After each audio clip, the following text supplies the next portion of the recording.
লাইটে পুরো লঞ্চের ভিতরে এত গান চলতেছে। বাবা গেটও খুলে যাচ্ছে না।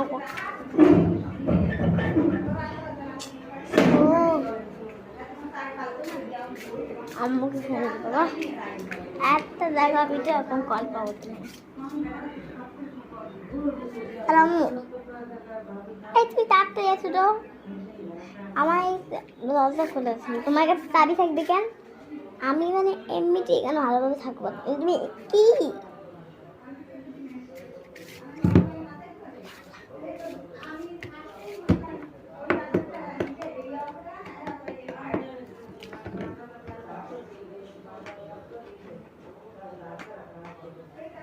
খুলছি না।